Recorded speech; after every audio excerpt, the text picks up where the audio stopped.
অন্নপূর্ণা যোজনায় ভেরিফিকেশনের মাধ্যমে কি 1 কোটি মহিলা বাদ চলে যেতে পারে? তাহলে কি 1 কোটি মহিলা অন্নপূর্ণা যোজনা জুলাই মাসে পাবে না? কারণ অনেকেই কিন্তু তোলপাড় উঠেছে সোশ্যাল মিডিয়ার মধ্যে যে 36,000 কোটি টাকা কিন্তু অন্নপূর্ণা যোজনার জন্য বরাদ্দ করা হয়েছে। আর এক বছরে যদি 36,000 কোটি টাকা অন্নপূর্ণা যোজনা 3,000 টাকা করে দেওয়া হয়, তাহলে 1 কোটি মহিলাকেই কিন্তু সেই টাকা দেওয়া হবে, 2 কোটি মহিলাকে নয়। আর পশ্চিমবাংলায় 2 কোটি মহিলা কিন্তু পাওয়ার কথা অন্নপূর্ণা যোজনা। তাহলে 1 কোটি মহিলা কি ভেরিফিকেশনের মাধ্যমে বাদ চলে যেতে পারে?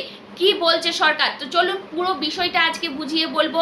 যাদের মনে চিন্তা যে আমি পাবো না, আমার হয়তো নামটা বাদ চলে গেছে, অনেকেই কিন্তু প্রশ্ন করছেন, অনেকেই কমেন্ট বক্সে জানাচ্ছেন যে দিদিভাই 36,000 কোটি টাকা যদি বরাদ্দ হয় তাহলে 1 কোটি মহিলা কি বাদ চলে যেতে পারে?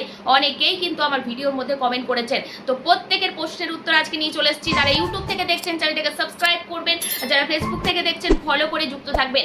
দেখুন 22 তারিখে যে বাজেট হয়েছিল, যে বাজেট প্রকাশ হয়েছিল, সেই বাজেটে কিন্তু 36,000 কোটি টাকা কিন্তু মহিলাদের অন্নপূর্ণা যোজনার জন্য বরাদ্দ হয়েছিল, যেখানে কিন্তু 36,000 কোটি টাকা এক বছরে যদি 3,000 টাকা করে দেওয়া হয় তাহলে 1 কোটি মহিলাকে কিন্তু অন্নপূর্ণা যোজনা দেওয়া যাবে। তাহলে কি 1 কোটি মহিলা বাদ চলে গেল?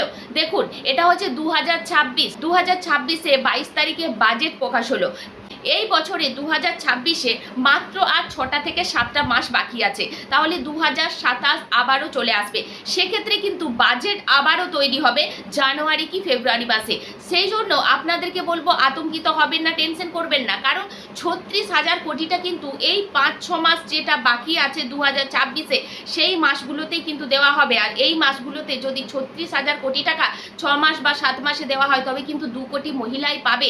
তাহলে আতঙ্কিত হবেন না। একমাত্র সরকার যে শর্তগুলো দিয়েছে সেই শর্তের মধ্যে যদি আপনি না থেকে থাকেন, আপনি যদি সরকারি চাকরি বা কোনো রকম সরকারি জবের সাথে যুক্ত না আছেন, পেনশনভোগী বা কোনো রকম ইনকাম ট্যাক্সের সাথে যুক্ত না থাকেন, তাহলে কিন্তু আপনি অন্নপূর্ণা যোজনা পাওয়ার জন্য উপযুক্ত। তাহলে আপনি টেনশন করবেন না যে 36,000 কোটি টাকা বরাদ্দ করেছে মানেই কিন্তু আর বাজেট হবে না। অবশ্যই কিন্তু 2027-এ আবারও নতুন করে বাজেট তৈরি হবে, যেখানে কিন্তু আবারও বাড়া কমাও হতে পারে, বা বরাদ্দর যে 36,000 কোটি টাকা সেই কোটি টাকাটা কিন্তু আবার ডবল হতে পারে বা ডবল করবেই। কারণ 36,000 কোটি টাকা শুধুমাত্র 2026-এর জন্য, এই 6টা-7টা মাসের জন্য।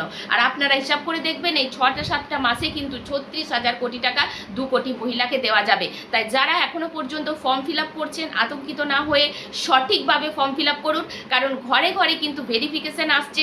আপনার ফর্ম ফিল আপে যে তথ্যগুলো দিচ্ছেন সেই তথ্যর সাথে আপনার যে ডকুমেন্টসগুলো দিচ্ছেন সেই ডকুমেন্টসের যদি মিল না থাকে তাহলে আপনার নাম বাতিল হতে পারে। তাই আপনি স্বচ্ছতার সাথে সঠিকভাবে কিন্তু ফর্মটা ফিল আপ করুন, অনলাইনে করার চেষ্টা করুন আমি বলবো। কারণ প্রচুর ভেরিফিকেশন হচ্ছে, যেখানে কিন্তু অফিসাররা কাজ করছে এর মধ্যে 1 কোটি 5 লক্ষ মহিলার ভেরিফিকেশন কমপ্লিট হয়ে গেছে, যারা কিন্তু জুলাই মাসের 1 তারিখে টাকা পাওয়ার কথা। তো এর মুহূর্তে অনেকেই বলছে যে স্ট্যাটাস কি চেক করা যাচ্ছে না। এই মুহূর্তে অনেকেই স্ট্যাটাস চেক করার ভিডিও দিচ্ছে, কিন্তু এই মুহূর্তে কোনো রকম স্ট্যাটাস চেক করার জায়গা নেই। থাকলে আমি অবশ্যই আপনাদেরকে ধাপে ধাপে জানিয়ে দেবো। তো এই ছিল পুরো ভিডিও।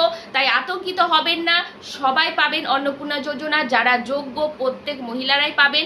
তো আতঙ্কিত না হয়ে অবশ্যই ফর্ম ফিল আপ করুন এবং অপেক্ষা করুন 1 তারিখ, আর বেশি দেরি নয়, সবার অ্যাকাউন্টে ঢুকবে অন্নপূর্ণা যোজনা। পুরো ভিডিওটা দেখলেন, শেয়ার করে দেবেন প্রচুর, সবার মাঝে ছড়িয়ে দেবেন যাতে প্রত্যেক মা বোনেরা কিন্তু এই ভিডিওটা দেখতে পায়। চলুন, ধন্যবাদ, দেখা হবে নেক্সট ভিডিওয়।